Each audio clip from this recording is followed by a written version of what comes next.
Hi guys, welcome back to my channel. This is Priya Gowda. ಇವತ್ತಿನ ವ್ಲಾಗಲ್ಲಿ ನಾವು ಇದು ಬಿರಿಯಾನಿ ಮಾಡ್ತಾ ಇದ್ದೀವಿ, ಆಂಬೂರ್ ಬಿರಿಯಾನಿ. ಸೊ ಆಂಬೂರ್ ಬಿರಿಯಾನಿಗೆ ಏನೇನು ಬೇಕು ಅಂತ ನೋಡ್ಕೊಂಬಿಡಿ. ಮೊದಲಿಗೆ ಎಣ್ಣೆ, ಬಿರಿಯಾನಿದ ಐಟಮ್ಸ್ ಎಲ್ಲ ಹಾಕೊಂಡ್ಬಿಡ್ಬೇಕು. ಅದ್ರ ಜೊತೆಗೆ ಆನಿಯನ್ ಹಾಕೊಂಡು ಚೆನ್ನಾಗಿ ಫ್ರೈ ಮಾಡ್ಕೊಬೇಕು. ಅದಾದಮೇಲೆ ಶುಂಠಿ ಬೆಳ್ಳುಳ್ಳಿ ಪೇಸ್ಟ್, ಮನೆಯಲ್ಲೇ ಮಾಡ್ಕೊಂಡಿರೋ ಶುಂಠಿ ಬೆಳ್ಳುಳ್ಳಿ ಪೇಸ್ಟ್ನ ಹಾಕ್ಬಿಟ್ಟು ಚೆನ್ನಾಗೇ ಅದು ಸ್ಮೆಲ್ ಹೋಗೋ ತನಕ ಫ್ರೈ ಮಾಡಬೇಕು. ಹತ್ರವಾಗಿ ಮಾಡಿದ್ರೆ ಅದು ಹಸಿ ಸ್ಮೆಲ್ ಹಂಗಂಗೆ ಇರುತ್ತೆ. ಸೊ ನಾವೇನು ಮಾಡಬೇಕು, ಆಯಿಲಲ್ಲಿ ಚೆನ್ನಾಗೆ ಅದು ಫ್ರೈ ಆಗೋಕ್ಕೆ ಬಿಡಬೇಕು. ಬಿರಿಯಾನಿದು ಐಟಮ್ಸ್ ಏನೇನಿದೆಯೋ ಅದೆಲ್ಲನೂ ಹಾಕಬೇಕು. ಆ ಫ್ಲೇವರ್ ನಿಮಗೆ ನೀಟಾಗಿ ಹಂಗೆ ಸಿಗತ್ತೆ, ಸ್ಮೆಲ್ಗೂ ಚೆನ್ನಾಗಿರುತ್ತೆ. ಸೊ ಅದನ್ನು ಸ್ಕಿಪ್ ಮಾಡ್ಕೊಬೇಡಿ. ಆಂಬೂರ್ಗೆ ಅದೇ ಮೇಯ್ನಾಗಿ ಎಲ್ಲ ಬೇಕಾಗಿರೋದು. ಸೊ ಇದನ್ನೇನು ಹಸಿ ವಾಸನೆ ಹೋಗೋ ತನಕ ಚೆನ್ನಾಗೆ ಫ್ರೈ ಮಾಡ್ಕೊಬೇಕು ನೀವು.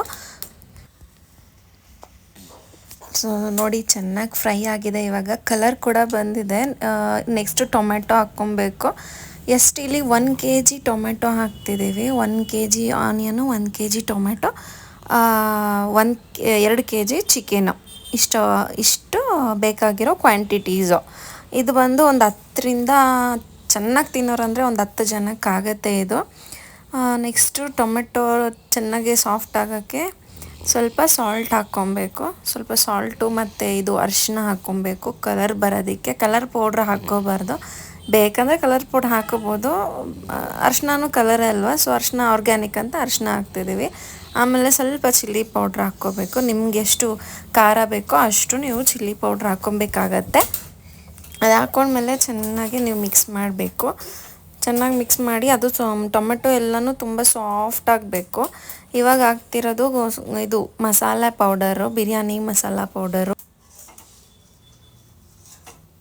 ನೋಡಿ ಎಷ್ಟು ಚೆನ್ನಾಗಿದೆ ಅಂತ, ತುಂಬ ಚೆನ್ನಾಗಿರತ್ತೆ.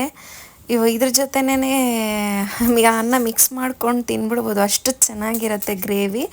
ಇನ್ನು ಸ್ವಲ್ಪ ಬೇಕಾದರೆ ನೀವು ಮಸಾಲ ಆ್ಯಡ್ ಮಾಡ್ಕೊಬೋದು, ಇದು ಚೆನ್ನಾಗಿರತ್ತೆ. ಆಂಬೂರ್ ಬಿರಿಯಾನಿ ಅಂತ ನೀಟಾಗಿ ಆ ಸ್ಮೆಲ್ಲಲ್ಲೇ ಗೊತ್ತಾಗ್ಬಿಡತ್ತೆ ನಿಮಗೆ, ಮಾಡ್ತಾನೇ ಅಷ್ಟು ಚೆನ್ನಾಗಿದೆ. ಸೊ ನಾವಿನ್ನೂ ಸ್ವಲ್ಪ ಸಾಲ್ಟ್ ಹಾಕ್ಕೊತಾ ಇದ್ದೀವಿ, ನೋಡ್ಕೊಂಡು ಹಾಕ್ಕೊಬೇಕು. ಅವಾಗವಾಗ ಜಾಸ್ತಿ ಆಗಿಬಿಟ್ರೆ ತಿನ್ನೋಕ್ಕಾಗಲ್ಲ, ಸೊ ಕಡಿಮೆ ಹಾಕ್ಕೊಂಡು ಮತ್ತೆ ಬೇಕಾದರೆ ಹಾಕ್ಕೊಬೇಕು. ಸೊ ಚೆನ್ನಾಗಿ ತೊಳೆದಿರೋ ಒಂದು 2 kg ಚಿಕನ್ ನಾನು ಆ್ಯಡ್ ಮಾಡ್ಕೊತಾ ಇದ್ದೀವಿ. ಚೆನ್ನಾಗಿ ತೊಳೆದಿರಬೇಕು, ಚೆನ್ನಾಗಿ ಮಿಕ್ಸ್ ಮಾಡಬೇಕು. ಈ ಎಣ್ಣೆಯಲ್ಲೇ ಸ್ವಲ್ಪ ಬೇಯಿಸ್ಕೋಬೇಕು ನಾವು, ಸೊ ದಟ್ ಗ್ರೇವಿ ಏನಿದೆ ಅದೆಲ್ಲ ಚೆನ್ನಾಗಿ ಆ ಚಿಕನ್ಗೆ ಹಿಡ್ಕೊಳ್ಳುತ್ತೆ. ಆಮೇಲೆ ನಿಮಗೆ ಸ್ವಲ್ಪ ನೀರು ಹಾಕ್ಕೊಬೇಕು, ಜಾಸ್ತಿ ಹಾಕ್ಕೋಬಾರ್ದು. ಉಪ್ಪು ಖಾರ ಎಲ್ಲ ಚೆನ್ನಾಗಿ ಹಿಡ್ದಿದೆಯಾ ಅಂತ ಸ್ವಲ್ಪ ಚೆಕ್ ಮಾಡೋಕ್ಕೆ ಚೆನ್ನಾಗಿ ಏನು ಮಾಡಬೇಕು, ಚೆನ್ನಾಗಿ ಬೇಯಿಸ್ಕೋಬೇಕು. ಆ ಎಣ್ಣೆ ಸ್ವಲ್ಪ ನೀರಲ್ಲಿ ಚೆನ್ನಾಗಿ ಚಿಕನ್ ಬೇಯಿಸ್ಕೋಬೇಕು. ಒಂದು ಸೈಡಿಗೆ ಅನ್ನನ ಬೇಯಿಸ್ಕೋಬೇಕು. ಅದು ಬೇಯಿಸ್ಕೊಳ್ಳೋಕ್ಕೆ ಅಕ್ಕಿ ಹಾಕಬೇಕು, ನೀರು ಹಾಕಬೇಕು, ಸ್ವಲ್ಪ ಬಿರಿಯಾನಿ ಐಟಮ್ಸ್ನ ನಾವು ಅದಕ್ಕೆ ಹಾಕ್ಕೋಬೇಕು ಆ ಅನ್ನಕ್ಕೆ ಫ್ಲೇವರ್ ಬರೋದಕ್ಕೋಸ್ಕರ. ಸೊ ಈ ಕಡೆ ನೋಡಿದ್ರೆ ಆಲ್ಮೋಸ್ಟ್ ಬೆಂದಿದೆ. ಸೊ ಇದೂ ಬೇಯ್ತಾ ಇದೆ ಅಕ್ಕಿ. ಸ್ವಲ್ಪ ಉದ್ರಿಗೆ ಮಾಡ್ಕೊಬೇಕು, ತೀರಾ ಸಾಫ್ಟಾಗಿ ಮಾಡ್ಕೊಬಾರ್ದು ಅನ್ನನ, ಸ್ವಲ್ಪ ಉದ್ರಿಗೆ ಮಾಡ್ಕೊಬೇಕು ಆ ಪಕ್ಕದಲ್ಲಿ. ಅದು ಸಪ್ರೇಟ್ ಮಾಡಿಕೊಂಡ್ರೆ ಒಳ್ಳೆಯದು, ಅದರಲ್ಲೇ ಹಾಕ್ಕೊಂಡ್ರೆ ಚೆನ್ನಾಗಿ ಬರುತ್ತೆ. ಬಟ್ ಆಂಬೂರ್ ಟೇಸ್ಟ್ ಅಷ್ಟು ಚೆನ್ನಾಗಿ ಬರೋದಿಲ್ಲ. ಸೊ ನೋಡಿ, ಇಲ್ಲಾಗಿದೆ. ಇದಕ್ಕೆ ಒಂದು ಸ್ವಲ್ಪ ಗರಂ ಮಸಾಲ ಪೌಡ್ರನ್ನ ಆ್ಯಡ್ ಮಾಡ್ತಿದ್ದಾರೆ. ಗರಂ ಮಸಾಲ ಪೌಡ್ರ್ ಹಾಕಿದ್ರೆ ನಾವು ಆಲ್ರೆಡಿ ಮಸಾಲ ಪೌಡ್ರ್ ಹಾಕಿರ್ತೀವಿ, ಸೊ ಗರಂ ಮಸಾಲ ಕಡಿಮೆ ಹಾಕ್ಕೋಬೇಕಾಗತ್ತೆ.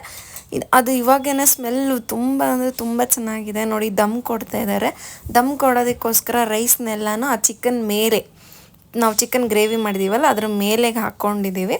ಅದು ಹಾಕಿದ ಮೇಲೆ ಸ್ವಲ್ಪ ತುಪ್ಪ ಹಾಕಬೇಕಾಗತ್ತೆ. ತುಪ್ಪ ಹಾಕಿದ್ರೆ ಏನಾಗುತ್ತೆ, ದಮ್ ಕೊಡೋಕ್ಕೆ ಈಸಿ ಆಗುತ್ತೆ. ಸೊ ದ್ಯಾಟ್ ಅದ್ರ ರೆಡಿ ಆಗಿದೆಲ್ಲ, ಸೊ ಅದ್ರ ಮೇಲೆ ತುಪ್ಪ ಹಾಕ್ಕೊತಾ ಇದ್ದೀವಿ.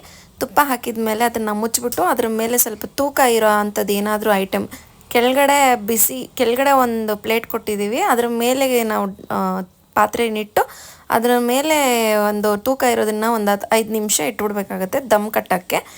ಸೊ ಆಂಬೂರ್ ಬಿರಿಯಾನಿ ರೆಡಿ ಆಯಿತು.